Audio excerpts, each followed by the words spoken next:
Os plateumintes apresentam simetria bilateral, são triblásticos, acelomados, protostômios e invertebrados. Se você entendeu todos esses conceitos que eu falei agora, então pula essa aula e corre na aula de filoplateuminte. E logo depois assista a aula também de doenças causadas por plateumintos. Agora, se você não entendeu esses conceitos, fica comigo até o final desta aula para você entender todos esses conceitos. Então, se você vai ficar comigo, uma boa aula pra gente! Solta a vinheta!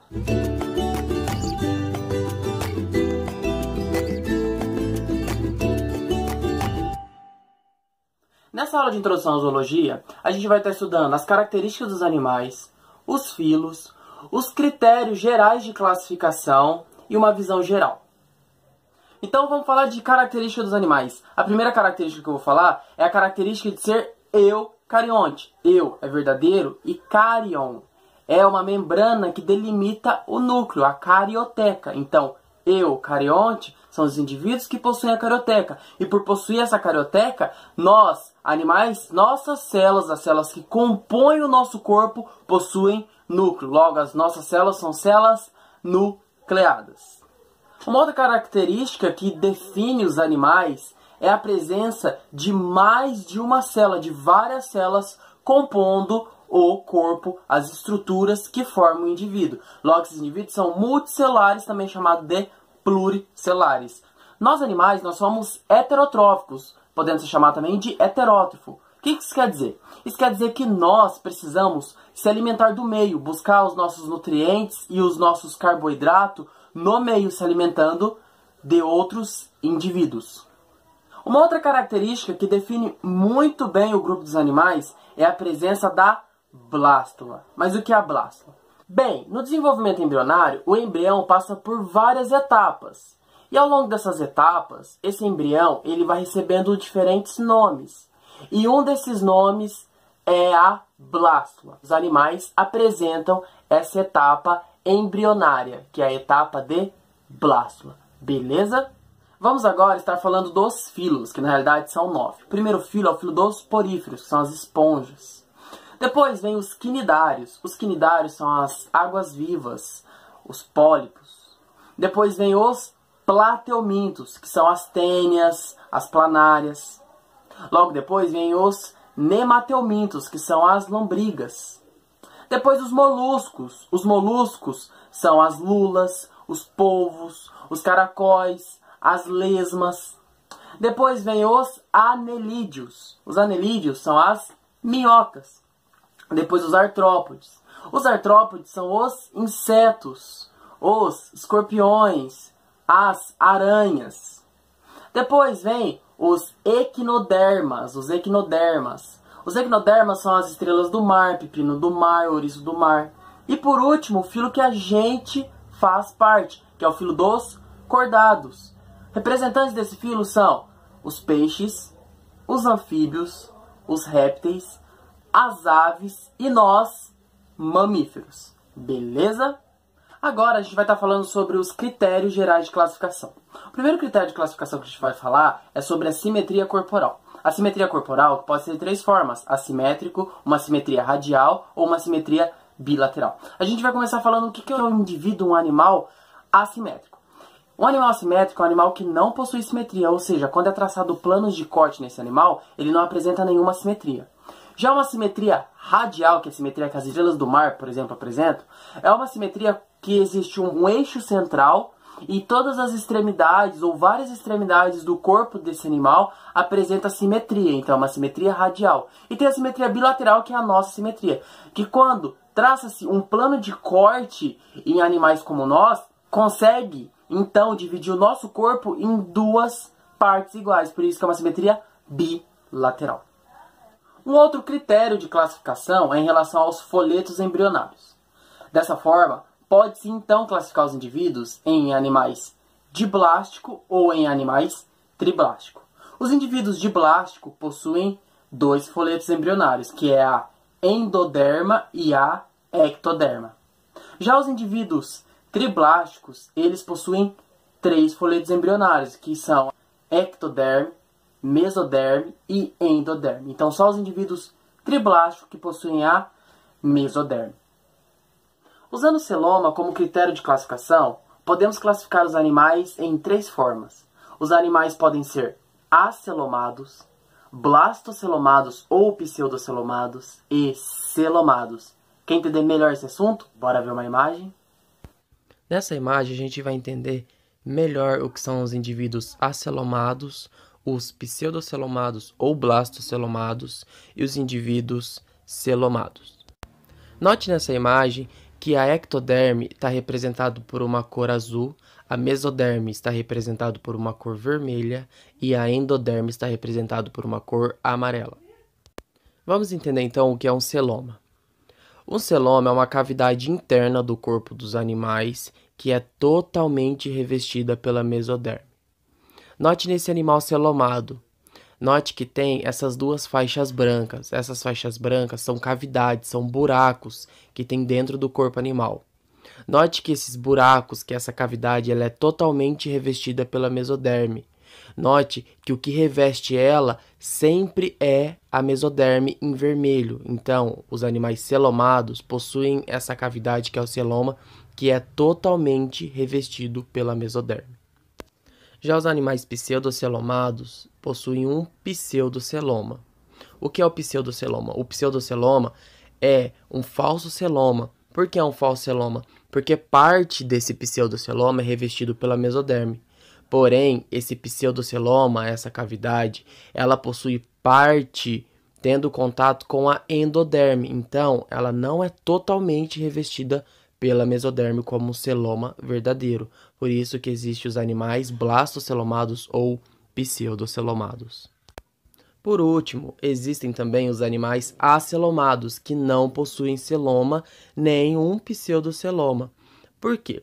Note no indivíduo acelomado que está todo vermelho, certo? Não tem nenhuma cavidade que é representado em branco. Por não possuir nenhuma cavidade, não possui o celoma, porque o celoma é essa cavidade. Por não possuir o celoma, esses indivíduos são acelomados. Vamos compreender melhor agora esse assunto nessa outra imagem. Perceba que foi cortado um plateuminto, um nemateuminto e um anelídeo. Olha só o plateuminto. A mesoderme, olha só, ela forma um tecido único que é chamado de mesênquima, então não tem uma cavidade dentro. Por isso que esses indivíduos são acelomados. Agora olha o nemateuminto, o corte do nemateuminto. Perceba que existe, olha só, uma cavidade, esse pseudoceloma, beleza? Só que olha só parte desse pseudoceloma é revestido pela mesoderme. O pseudoceloma ele tem contato direto com a endoderma, por isso que não é um celoma verdadeiro.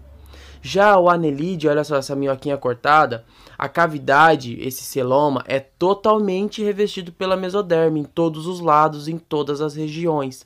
Por isso que é um celoma verdadeiro, por isso que os anelídeos são exemplos de animais celomados, por ter uma cavidade interna revestido totalmente por mesoderme. O destino do blastóporo é mais um critério de classificação. O que é o blastóporo? O blastóporo ele é uma abertura que aparece no embrião quando ele está na sua fase de gástrula. E esse blastóporo ele pode dar origem a 2 estruturas. Ele pode dar origem à boca e pode dar origem também ao ânus. Os indivíduos cujo blastóporo origina a boca, eles são chamados de indivíduos protostômios. Já os indivíduos cujo blastóporo irá originar o ânus, eles são chamados de indivíduos deuterostômios. Um último critério que a gente pode utilizar para estar classificando os animais é em relação à presença da coluna vertebral, das vértebras. Os animais que não possuem uma coluna vertebral, eles são chamados de animais invertebrados. Já os animais que possuem a coluna vertebral, que possuem essas vértebras, são chamados de animais vertebrados. Bem, até agora nós vimos várias formas, vários critérios de classificação.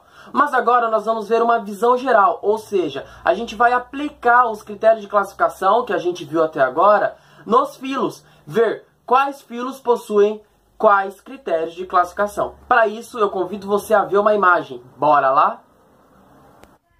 Essa imagem que apareceu agora para vocês é um cladograma. Um cladograma é uma ferramenta biológica onde a biologia utiliza dela para agrupar os indivíduos em parentesco, quem é mais parente de quem. Perceba que os 9 filos que nós vamos estudar estão nesse cladograma. As esponjas, que são os poríferos, os quinidários, os plateumintos, os nemateumintos, os moluscos, os anelídeos, os artrópodes, os equinodermos e os cordados. Bem, vamos começar então falando de simetria. Os poríferos, as esponjas, são animais assimétricos. Já em relação à simetria radial, existem 2 filos que possuem esse tipo de simetria, que são os quinidários e os equinodermos. Agora, todos os outros possuem a simetria bilateral. Então, plateuminto, nemateuminto, molusco, anelídeo, artrópode e os cordados, de forma geral, em regra, possuem a simetria bilateral. Em relação aos folhetos embrionários agora, os quinidários são diblásticos. O único grupo diblástico é o quinidário. Bem, os poríferos, as esponjas, por não possuir tecido, nem entra na classificação de ser diblástico ou triblástico.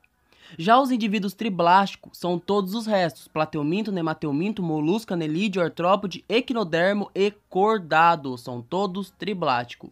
E só os quinidários que são diblásticos. Sobre celoma. Os plateumintos é o filo onde os representantes são acelomados. Já os nemateumintos são pseudocelomados ou blastocelomados, tanto faz. Já os demais, anelídeo, molusco, artrópode, equinodermos e cordados, todos os demais filos são celomados, beleza? Esponja e quinidário não entra nessa classificação, porque para ser celomado, acelomado ou pseudocelomado, antes você precisa ser triblástico. E nem as esponjas, por não possuir tecido, nem os quinidários são triblásticos, porque os quinidários são diblástico e os poríferos não possuem tecido. Fechou? A classificação baseada no destino do blastóporo diz que os animais onde o blastóporo dá origem à boca são classificados como protostômios e os indivíduos, os filos, os animais onde o blastóporo origina o ânus são classificados como deuterostômios. Bem, os protostômios são os poríferos, os quinidários, os plateumintos, os nemateumintos, os moluscos, os anelídeos e os artrópodes. Todos esses são protostômios. E os deuterostômios são somente os equinodermos e nós, cordados. Já o critério que os animais em invertebrados e vertebrados é o seguinte: os indivíduos invertebrados são todos exceto os cordados. Então, porífero, quinidário, plateuminto, nemateuminto, molusco, anelídeo, artrópode e equinodermos, todos esses são invertebrados. Já os cordados são vertebrados. Então, os cordados são vertebrados: peixe, anfíbio, réptil, nós mamíferos e as aves. Então, todos os cordados são vertebrados e todos os outros filos são invertebrados. Beleza? Era isso que eu tinha preparado pra vocês. Espero que vocês tenham gostado dessa aula. E depois de assistir essa aula aqui, corra na aula de Filoplateominte. E depois da aula de Filoplateominte, assista também a aula de doenças causadas por protozoários. Galera, foi uma satisfação estar aqui com vocês até o final desta aula. Valeu! Fui!